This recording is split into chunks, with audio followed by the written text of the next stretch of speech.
Bonsoir Wendy, bonsoir Yves de Chesmartin. Bonsoir, merci. Le métier d'Altran, c'est de louer de la matière grise, beaucoup d'ingénieurs à ses entreprises clientes pour les aider à innover, à s'organiser, à élaborer une stratégie. C'est un beau métier, difficile aussi, on l'imagine. Il y a eu un gros coup d'accordéon pendant la crise, 2008-2009. Ça va mieux maintenant ? Oh, ça va, on peut le dire mieux que bien. Ouais. Mais il faut revenir un peu à l'évolution du groupe, parce qu'en fait, Altran, à l'origine, c'est une affaire qui est créée sur une idée simple qui est la flexibilité. Donc, au moment où il y a des autorisations administratives de licenciement qui sont mises en place en 82, ça a été créé en 82, cette belle boîte, c'était effectivement de la location d'ingénieurs pour compléter des équipes internes. On faisait non pas de l'outsourcing, mais de l'insourcing chez les clients, chez Renault, chez Peugeot, Airbus, pour compléter leurs équipes d'ingénieurs. Et puis, quand le projet était terminé, les gens revenaient chez nous. C'est ce qu'on appelle la régie, l'assistance technique. Et puis maintenant, nous avons évolué de plus en plus parce qu'on s'est retrouvé devant un problème de pression entre les prix qui baissaient, les salaires qui augmentaient. Le squeeze entre les deux faisait que les marges se réduisaient à l'extrême. Maintenant, nous nous orientons de plus en plus vers un mode projet. Nous prenons des responsabilités de projet absolument formidables. Nous avons refait, avec nos ingénieurs, ont reconçu complètement, redesigné, comme on dit, comme on ne devrait pas dire en anglais, tout le système de contrôle aérien britannique. Ouais. Nous venons de gagner un projet formidable dans le secteur médical pour la CNAM, où nous allons mettre en place, diriger un projet de 27 millions d'euros pour les traitements des maladies chroniques à distance, le diabète, etc. Je vous arrête là parce que je suis sûr que la liste serait impressionnante. Ce qui est sûr, c'est que vous avez de gros et prestigieux clients, ADS, PSA, mais aussi la NASA, pour ne citer que cela. Alors, ce qu'on peut se demander d'abord, c'est pourquoi, pour des projets qui sont souvent stratégiques, qui engagent leur avenir, ces entreprises font appel à vous, à des sous-traitants finalement, plutôt que de miser sur leurs propres forces. Qu'est-ce que vous apportez de plus ?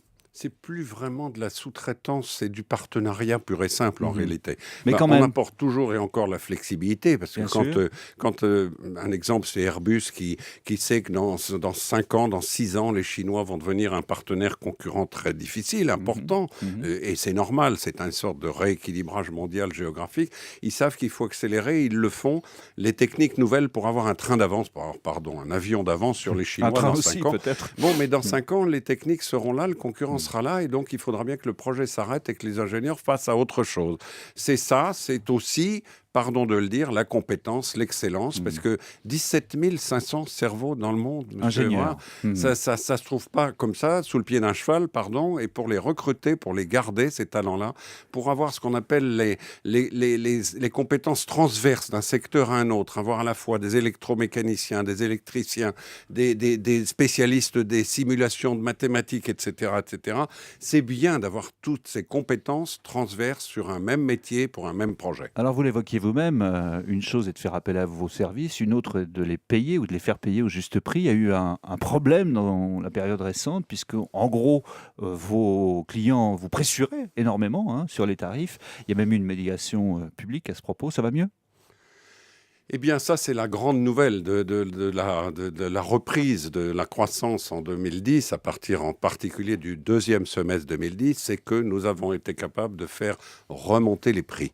Alors, c'est tout un tas d'événements. Oui, la médiation de la sous-traitance de M. Jean-Claude Vollot a été absolument formidable. La prise de conscience par nos grands clients de ce qu'on risquait de tuer, le tissu de PME, de PMI, d'ETI, qui sont tellement importants pour la création d'emplois et le développement de la recherche. Nous avons participé à tout ça. J'ai la fierté d'être administrateur du pacte PME auprès de Fabrice Brégier, qui est quand même le directeur général d'Airbus, qui a pris cette responsabilité en charge. Bref, prise de conscience, rareté aussi des compétences.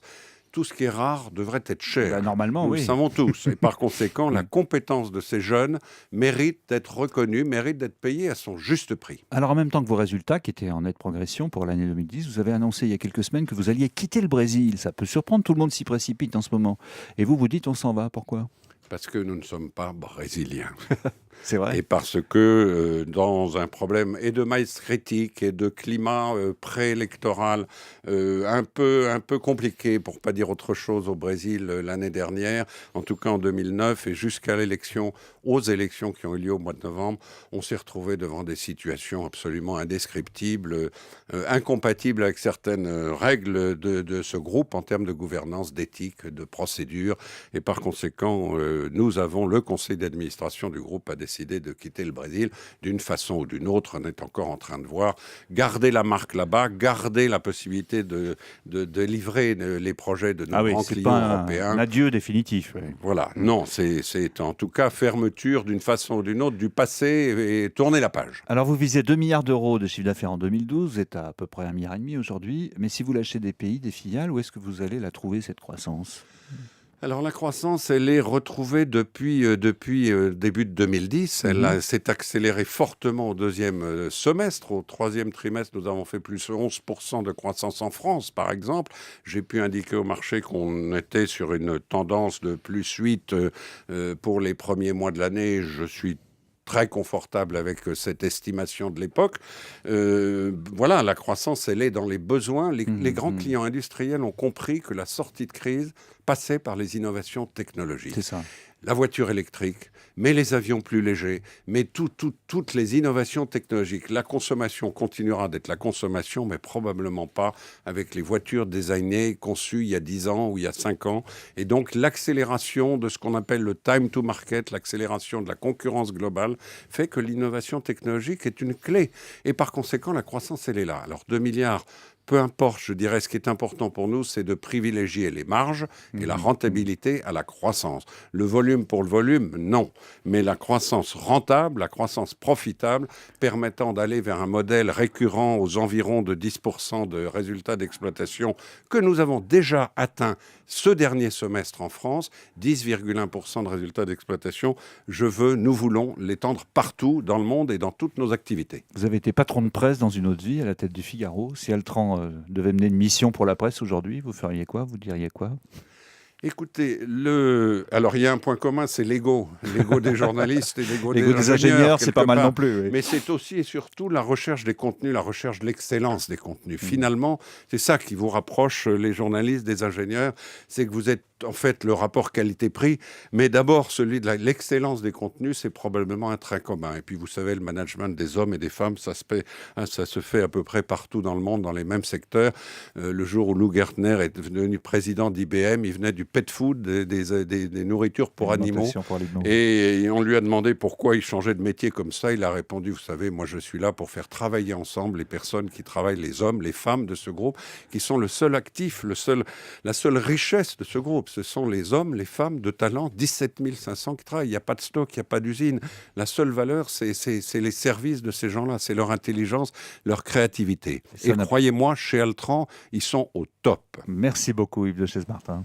Merci beaucoup à vous. Eh ben, quelle pêche!